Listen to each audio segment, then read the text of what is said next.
Ողջույն Factor TV հյուրը քաղաքագետ Էմիլ Օրդոխանյանն է, բարև ձեզ։ Օրդոխանյան, Ռուսաստանի Դաշնության անվտանգության խորհրդի քարտուղար Շոյգուն արձագանքել է վարչապետ Նիկոլ Փաշինյանի այն հայտարարությանը, որ Հայաստանի հայացքը այն է, որ Ռուսաստանից հայկական երկաթուղու կոնցեսիոն կառավարման իրավունքը կարելի է վերցնել եւ վաճառել որևէ բարեկամական պետության։ Շոյգուն ասում է, թե Հայաստանի իշխանությունների ցանկությունը փոխանել Ռուսաստանին հանրապետության երկաթուղիների կառավարման գործում չմշակված լուծում է, կառուցված համակարգը դրանից հետո կարող մեկ գիշերում փլուզվել, ոչ մի այլ ընկերություն լիարժեք չի կարող փոխանել ռուսական փոխադրողին, որը աշխատում է վաղուց Հայաստանում։ Ինչպես է գնահատում այս հայտարարությունը։ Ուղիղ սպառնալիք է, կարելի է։ Ուղիղ սպառնալիք է հետևյալ բովանդակությամբ, որովհետև խոշոր հաշվով այդ գույքը կոնցեսիոն կառավարման է հանձնված եւ հետեւապես կողմը, որին պատկանում է, որի տարածքում է, կարող է նաեւ պայմանագիրը խզել տարբեր հիմքերի հաշվառմամբ, մասնավորապես նկատի ունենալով այն հանգամանքը, որ տասնամյակներով կառավարվում է այդ ենթակառուցվածքը ռազմավարական. Իհարկե ռուսական կողմը խոսում է, որ ներդրումներ են արել, բայց խոշոր հաշվով այն հատվածները, որոնք ստրատեգիական են երկաթգծի, այդ հատվածները գոյություն չունեն, այսինքն գործարկելի չեն աշխատում։ Եվ քանի որ Հայաստանը որդեգրել է մի քաղաքականություն, որը պետք է բացի տարածաշրջանը եւ նոր ենթակառուցվածքներ պետք է լինեն, անհրաժեշտ է, որ այդ ենթակառուցվածքը, որը այսօր ռուսական կոնցեսիոն կառավարման տակ է, նույնպես լինի պատշաճ վիճակում եւ աշխատում ենք, էլի։ Դե իրենց համար լավ աշխատելը սա է, այսինքն մենք սա եւս մի փաստարկ եւ հետեւություն է, եթե ռուսական կողմի համար լավ աշխատելն այն է, որ Հայաստանում երկաթգծերը ոչ ամբողջությամբ են գործարկվում,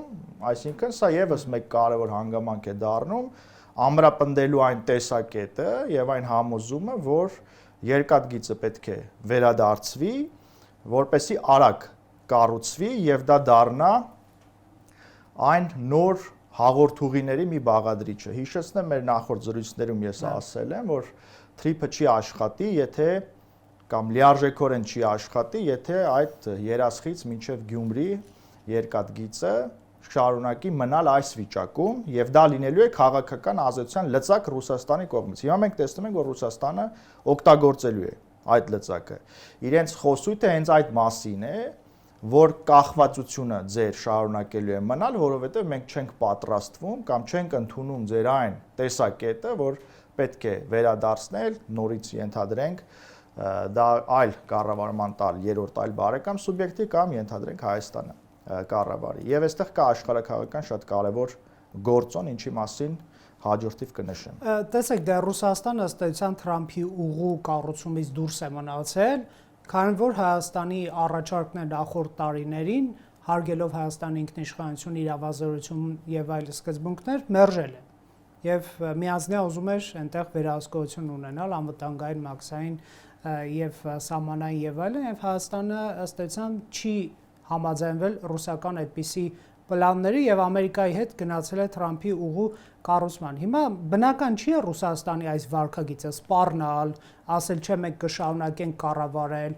բայց չվերականգնել, այսինքն պարտավորություններ, երկաթուղում ներդրումներ կատարելու չիրագործել, այսինքն իրենք դուրս են մնացել, բայց այսպես նյարդային տեղեր են ձեռք բերել, գործիքներ, process-ը խաթարելու, իրենց հետ առևտրի հրավիրելու հայկական կողմին, որ դե գիտեք ինչ, չենք ուզում այդքան էլ դուրս մնալ Թրամփի ուղուց, քանի որ երկաթուղի ունեն, քանի որ սահմանապարներ կան այնտեղ, քանի որ դուք ԵՏՄ անդամ եք, քանի որ երկաթուղին ռուսական կառավարման ներքո է։ Բնականաբար Ռուսաստանը շարունակում է ունենալ որոշակի ազդեցության լծակներ Հայաստանում, եւ երկաթուղին դրանցից մեկն է, եւ մենք տեսնում ենք, որ այն արդեն գոնե խոսույթի մակարդակում գործածվում է։ Բայց ես նշեցի, որ սա ունի նաեւ աշխարհաքաղաքական կարևոր գործոն եւ հիմա կուզեմ անել այդ պնդումը եւ հիմնավորել։ Տեսեք, հայտնի է, որ Թուրքիան կառուցում է երկաթգիծ Կարս-Իգդիր Նախիջևան եւ բնականաբար իրենց նախատեսումներում 28-30 թվականներին դա պետք է ամբողջությամբ լինի ավարտված, լինի գեր ժամանակակից երկաթգիծ, այսինքն ավելի մեծ արագությունների եւ հետեւապես այստեղ մրցակցային երկու պրոյեկտ է ի հայտ գալիս։ Տեսեք, կա TRIP, որը անցավ դեպի Նախիջևան, այն հատվածը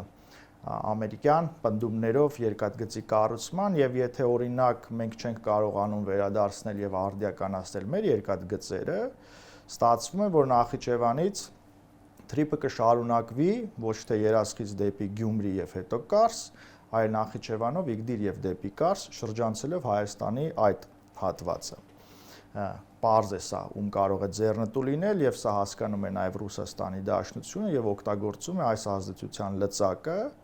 որպեսզի Հայաստանի կարևորությունը առնվազն սահմանափակվի այդ TRIP-ի հատվածով եւ բնականաբար ավելի կարճ կիլոմետրեր անցնեն Հայաստանի սուվերեն տարածքով եւ հետո դա Նախիջևանով դեպի Թուրքիա, հետեւապես նաեւ դեպի արևմուտք հաշվի առնելով Թուրքիայի լոգիստիկ ռեսուրսները եւ հնարավորությունները։ Սա մեկ եւ սա մարտահրավեր է մեզ համար։ Իդեպ Թուրքիան վաղուց է սկսել այս նախագիծը երկաթգծի եւ մենք էլ թերևս վերջին շրջանում ենք խոսում, որ նախ խնդրանքի տեսքով, որ կխնդրենք, որպեսզի ռուսներն արդիականացնեն, երկաթգիծը մենք տեսանք պատասխանն ինչպիսին է եւ դա իրենց համար դիտվում է որպես ռազմավարական նշանակության գործոն եւ հետեւապես այն պնդումը, ես որ ասեցի, կապված սպառնալիքի հետ խոսույթի Շոյգուի սրա մասին էր, որ իրենք օգտագործելու են այս գործիքը։ Դե եթե խաթարեն եւ թույլ չտան Հայաստանին ԱՄՆ-ի հետ գործակցության գնալ կամ TRIP-ը գործարկել, իրենց տեսանկյունից իրենց էլի ված չի, էլի ված չի, բայց հիմա տեսեք ինչ կարող է տեղի ունենալ, եթե չի բացվելու Երասխից դեպի Կարս, չի արդիականանալու երկաթգիծն ամբողջությամբ, կա նաև հավանականություն, որ ամենևին էլ Թուրքիայի հետ Հայաստանի սահմանի բացումը առաջնային անհրաժեշտություն չէ, որովհետև եթե անցնելու է Մեղրի հատվածով դեպի Նախիջևան եւ Նախիջևանից դեպի Թուրքիա, հետեւապես սահմանի բացումը, որպես մեզ համար դա ստրատեգիական է, Ռուսաստանը իր այս քաղաքականությամբ կարող է ստեղծել մի հնարավորություն, որ դա չլինի այլևս առաջնահերթություն, այդ թվում Թուրքիայի համար, եթե ինքը շարունակի չարդիականացնել երկաթգիծը։ Այսինքն սահմանը երկաթուղային սահմանը չգործի, հա։ Այո, սրա մասին է խոսք, այսինքն վերացնել այն կարևորությունը, որը Հայաստանը ձեռք էր բերել TRIP-ով եւ ենթադրաբար նաեւ Նախիջևանից, այսինքն Սահադարակից դեպի Երասխ եւ հետեւապես դեպի Գյումրի եւ հետեւապես դեպի Կարս։ Կներեք, այստեղ նաեւ իրենք կարող է մտածեն, չեզոքացնում ենք նաեւ ռուսական ռազմաբազան դուրս բերելու հեռանկարը կամ սահմանապահներին, որովհետեւ հայ-թուրքական սահմանի եթե բացվում է երկաթուղով կամ ավտոճանապարհ, այդ հարցն է առաջանալու։ Այո, այսինքն իրենք այս լծակով շարունակում են պահպանել իրենց ազդեցությունը, հետեւապես նաեւ կարողանա շարունակել ռազմական ներկայությունը սահմանին, եթե սահմանը բաց չէ, իրենց սահմանապահ առաքելությունը եւ դրանք հիշեցնեմ եղել են այն ժամանակ, այսինքն նախորդող շրջանում, երբ մեր ռազմավարական ուղղակի ենթակառուցվածքները այսպես հանձնվել են եւ դրանք այսօր դարձել են կոպիտ ասած գործիք Հայաստանին որոշակի որոշումներ կամ քայլեր պարտադրելու տեսանկյունից եւ հետեւապես որքան արագ մենք կարողանանք մեր ենթակառուցվածքը վերադարձնել եւ արդիականացնել, այնքան մենք կշարունակենք մնալ մրցակցային, այդ թվում նաեւ Թուրքիայից դեպի Նախիջևան կառուցվող երկաթգծի տեսանկյունից։ Եվ մենք պետք է շատ լավ հասկանանք, որ նույնիսկ Թուրքիային է այսօր ձեռնտու Նախիջևան, եթե ձեռնտու չլիներ, չէր կառուցի, չէ՞ այդ երկաթգիծը։ Այսինքն Հայաստանի կարևորությունը կշարունակի մնալ միայն TRIP-ով, այդ կիլոմետրերով եւ հետո շատ ավելի մեծ կարևորություն կշարունակի ունենալ Թուրքիան այս պարագայում, պահպանելով նաեւ իր ազդեցությունը եւ թույլ չտալով Հայաստանին ամբողջությամբ ապա շրջափակվել, հետեւապես տնտեսական զարգացման հնարավորությունները կլինեն վերահսկելի։ Եվ սա ձեռնտու է Ռուսաստանին, եւ սա կարող է ձեռնտու լինել նաեւ Թուրքիային։ Այսինքն իրենք կարող են հաշվարկած լինել, որ դոմինոյի էֆեկտով Հայաստանի ամբողջական շրջափակումը, երկաթուղու արդիականացումը եւ Թրամփի ուղու Նախիջևան Երասխ հատվածից նաեւ դեպի Գյումրի գնալը ապա Թուրքիա դա բերելու իրենց դիրքերի, այսպես ջախջախման, իդեպ ատոմականի հարցն էլ էստեղ շատ հետաքրքիր է, դրան առանձին կանդրադառնանք, այսինքն թույլ չտալով Հայաստանի երկաթուղու արդիականացումը, գործարկումը խփում են մի քանի նապաստակ։ Իհարկե այդպես է, ստացվում է այդպես, եւ սա ռազմավարություն է վստահաբար, եւ հետեւապես Հայաստանի այն իրական կարեւորությունը կամ տնտեսական աճի հնարավորությունները, որոնք հեռանկարային են, դրանք այս պարագայում եթե այդ սցենարով զարգացումները գնան, կլինեն խիստ ավելի սահմանափակ եւ Հայաստանում միայն թրիփի այդ փոքր հատվածն է, իսկ սա հայտնի է, որ ամբողջությամբ տոկոսային հարաբերակցությամբ գերակշիռ մասը նահանգներին է, Հայաստանին ավելի փոքր մասը, այսինքն սահմանափակ է լինելու Հայաստանի տնտեսական զարգացման հնարավորությունը, եթե երասխից դեպի Գյումրի երկաթգիծը չի ներառվելու թրիփի շարունակական տրամաբանության մեջ։ Եվ ենթադրենք աշխատելու է Նախիջևանից այդ մյուս երկաթգիծը, որը շատ արագ տեմպերով կրկնում եմ կառուցվում է, ժամանակակից երկաթգծի մասին է խոսքը եւ հետեւապես պարզ է, որ սա նաև կարող է հանգեցնել Հայաստանի մասնակի ապաշրջափակման, ոչ ամբողջական ապաշրջափակման, մասնակիորեն նաև պահպանելով Հայաստանում արտաքին ռուսական ազդեցության լծակները եւ ներկայությունը։ Շատ լավ, տեսեք, երկաթուղին գիտենք, որ կոնցեսիոն կառավարման է հանձնվել 2008-ին 30 տարով պլյուս 10 տարվա երկարաձգման հնարավորությամբ, մենք դեռ տարիներ առաջ Factor TV-ին նաև հետաքննությամբ ներկայացվել էր, թե ինչպիսի ֆինանսական չարաշահումներ են կատարվել երկաթուղում եւ քրեական գործ էր հարուցվել այդ չարաշահումներով, ապա նաև կարճվել, ես հիշում եմ նույնիսկ վարչապետ Նիկոլ Փաշինյանն է ռուսական մամուլին տարիներ առաջ, եթե չեմ սխալվում 19 թվականին,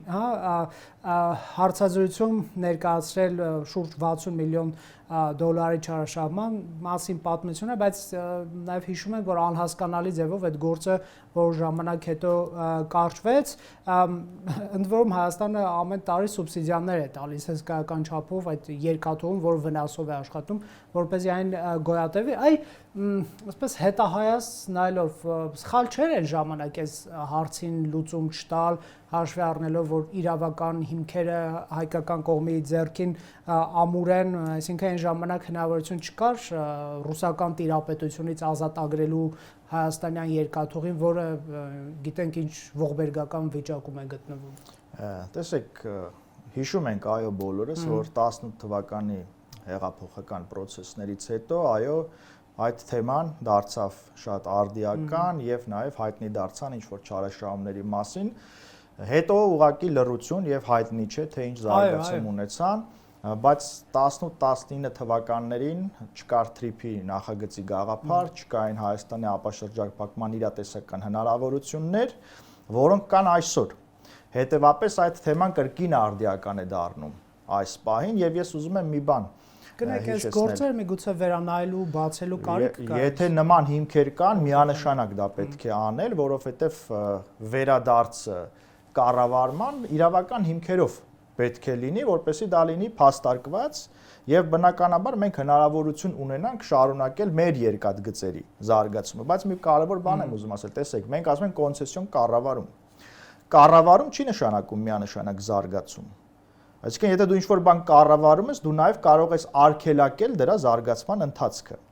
Իրականում հարավկովկասյան երկաթուղիները ոչ թե զարգացրել են Հայաստանում երկաթուղիները,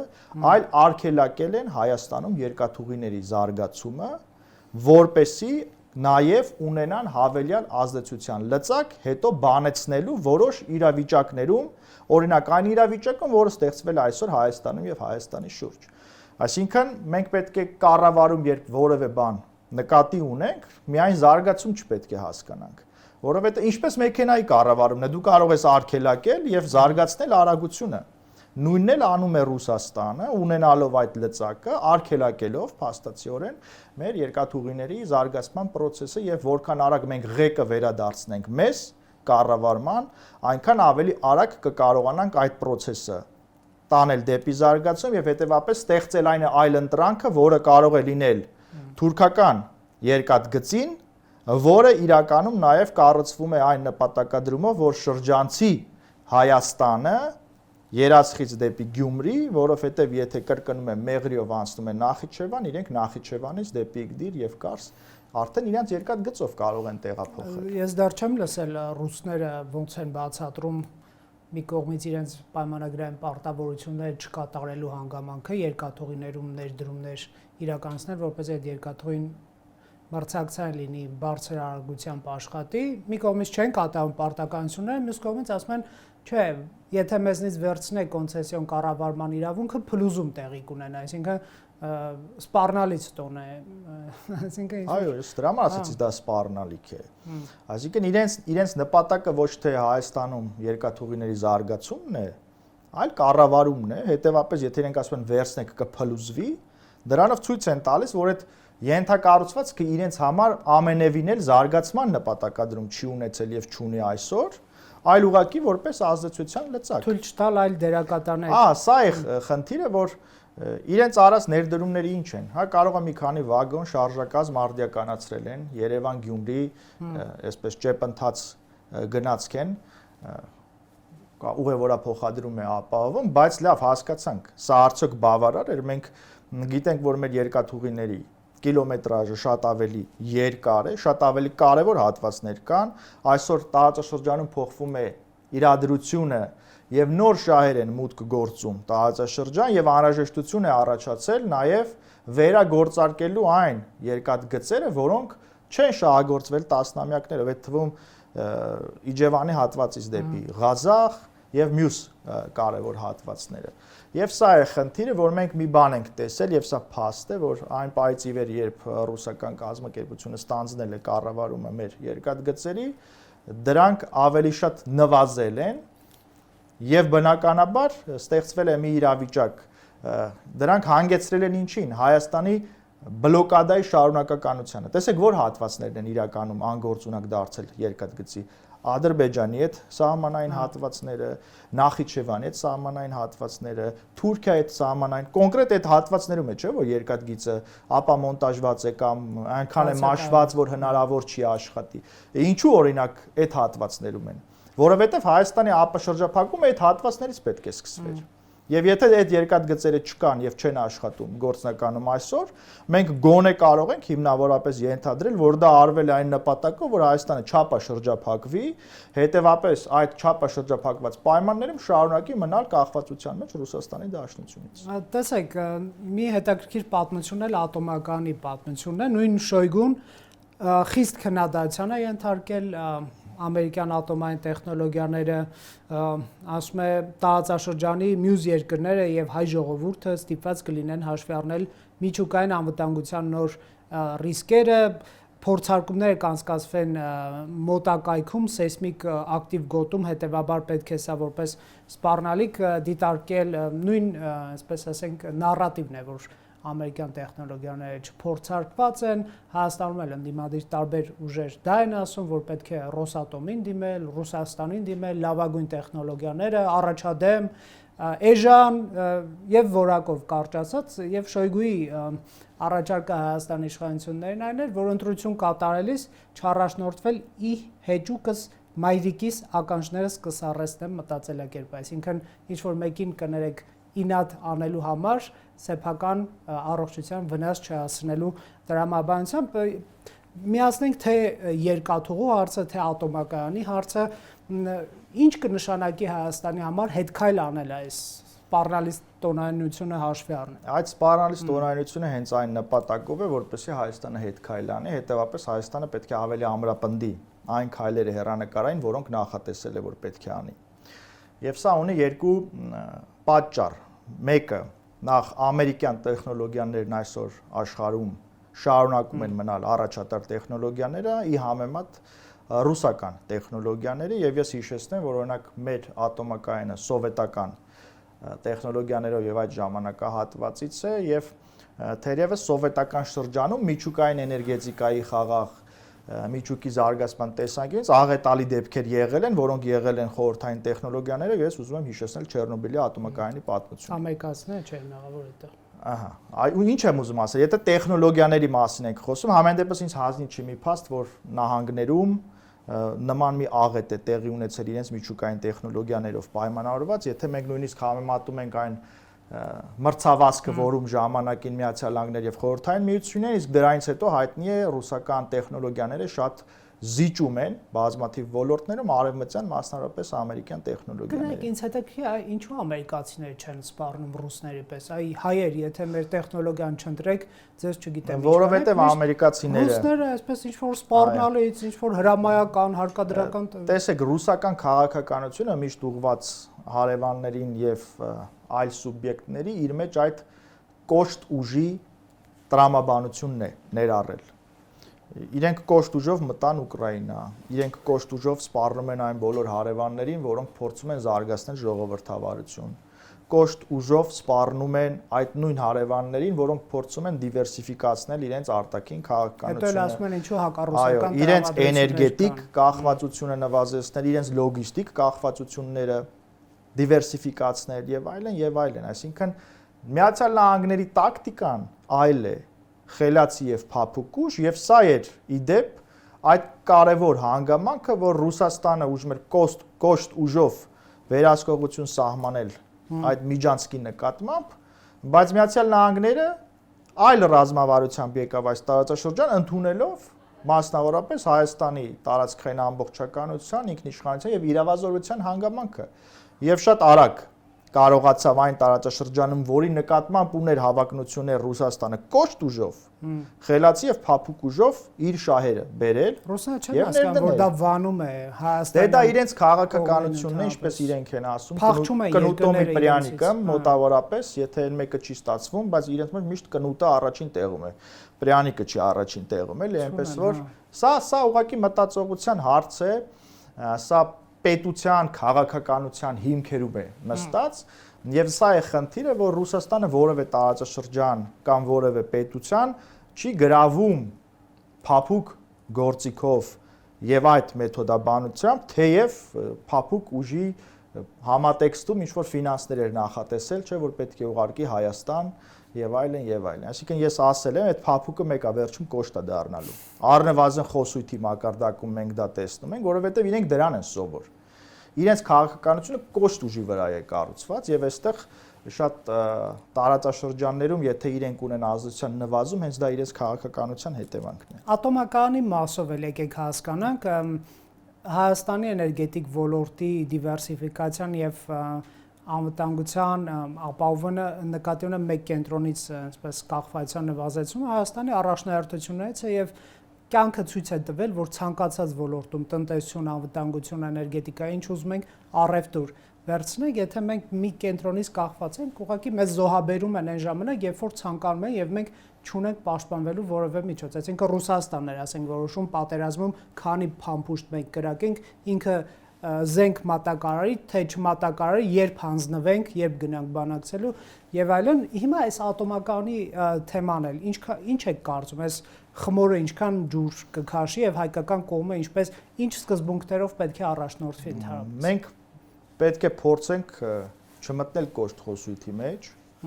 եւ բնականաբար այդ ակնկալիքն ունի Ռուսաստանը, որովհետեւ եթե մենք էլ կոշտ խոսույթ ենք գործածում, ինքը ունենում է հնարավորությունը նաեւ գործնական կոշտ քայլեր անելու։ Մենք պետք է մնանք բանակցային տրամաբանության մեջ եւ զուգահեռաբար զարգացնենք նահանգների հետ արդեն ստորագրված փաստաթղթի շրջանակներում քաղաքականության գործնականացումը։ Իրենք ունեն մի պնդում, որ այդ մոդուլային ատոմակայանները որևէ տեղ գոյություն չունեն, ռուսական պնդումներն են, դրանք փորձարկված չեն եւ դա են դիտում, որ կարծես թե մեր մասին շատ են մտածում, կբերեն մեր մոտ ինչ որ աղետ կսարքեն եւ իրենք շատ կտխրեն, որ Հայաստանում այդ աղետը տեղի ունեցավ, բայց Հայաստանում շատ աղետներ տեղի են ունեցել հենց իրենց վարած քաղաքականության հետևանքով ցավոք սրտի։ Մենք պետք է հասկանանք մի բան, որ մեր ատոմակայանը այսօր գործող արդեն տասնամյակներ է եւ դրա շահագործման հետ կապված, չէ, մենք տեսնում ենք, որ այսպես երկարացնում են, բայց չեմ կարծում, որ դա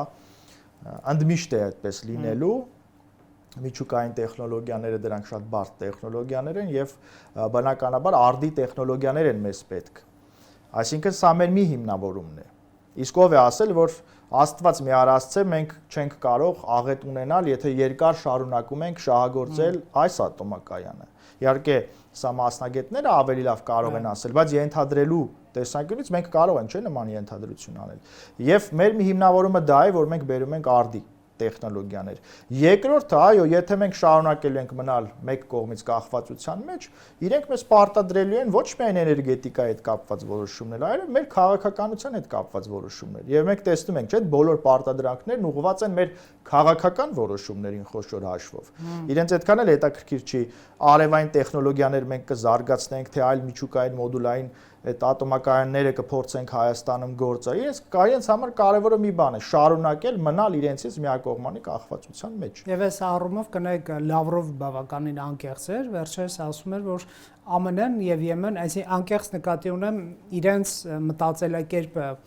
ներկայացնելու առումով, նրանք կարող են ասել շատ վատն են ամերիկյան ատոմային տեխնոլոգիաները, հայեր, մեր առաջադեմ տեխնոլոգիաները ընտրեք, բայց հաջորդիվ պարոն Լավրովը ասի, որ ԱՄՆ-ն եւ Եմեն Հայաստան են գնում Ռուսաստանի շահերը ճնշելու նպատակով, հետեւաբար հույս ունենք Հայաստանի իշխանությունը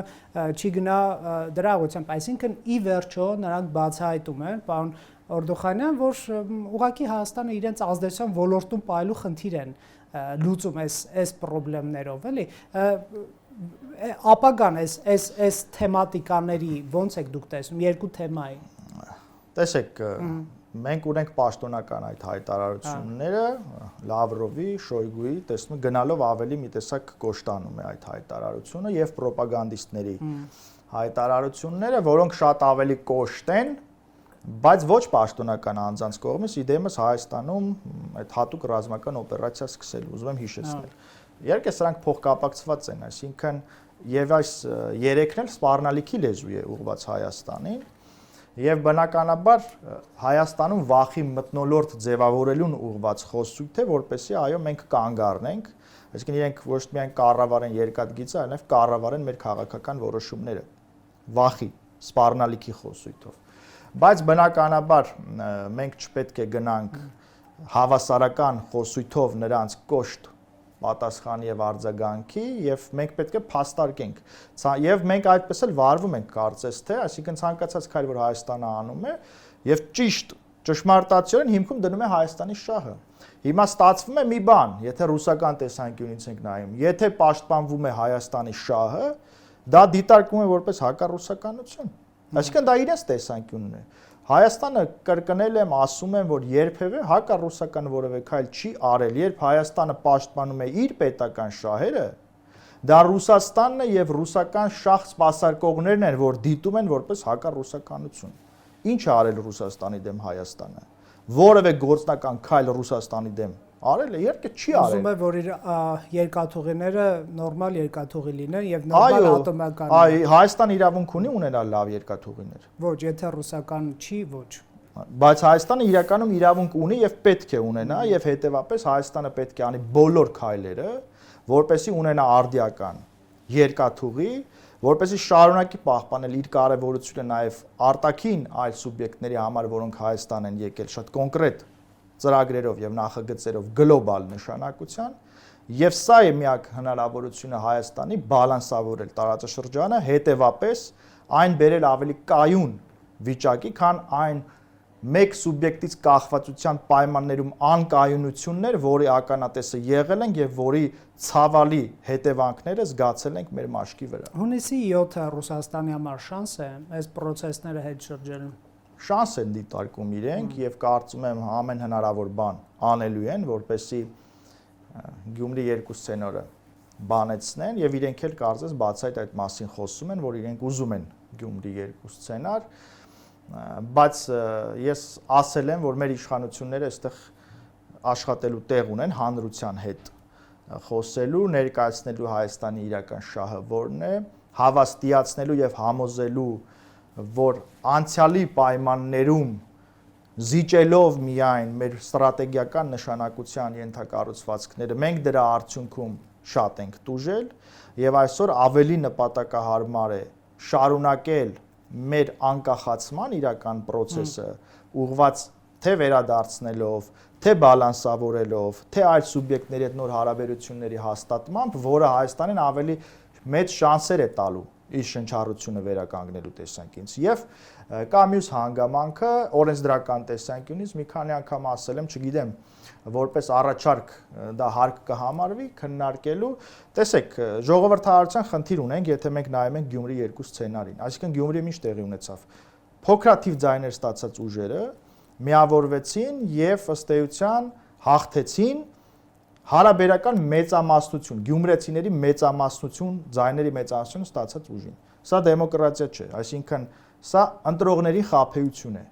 իրականում, որովհետև մեկը 5%, 5, բայց դրանք տարբեր ուժերի են տվել, չէ՞։ Մեկ էլ այդ ուժերը միավորվում են եւ հաղթում են այն ուժին, որի օգտին, ասենք 30%-ից ավելի քվեարկել են։ Ես առաջարկում եմ հետեւյալը օրենսդրության մեջ անել ճշգրտում, որ կոալիցիաներ կարող են կազմվել խորհրդարանական ընտրությունների արդյունքում միայն ընտրողների ձայների մեծամասնությունը ստացած ուժի հետ, որ այստեղ լինի տրամաբանություն, այսինքն մեկը նշանակում է 49% կարող է հավաքի, մյուսները իրենց 3, 4, 5%-ներով գան դառնան 51 եւ հաղթեն այն ուժին, որի օգտին 49%-ը քվեարկել է, սա հակադեմոկրատական քայլ է։ Սա մեխանիկական տեսանկյունից, այո, ձայների մեծամասնություն է, բայց դեմոկրատիան բարոյական շատ լուրջ սկզբունքներ ունի։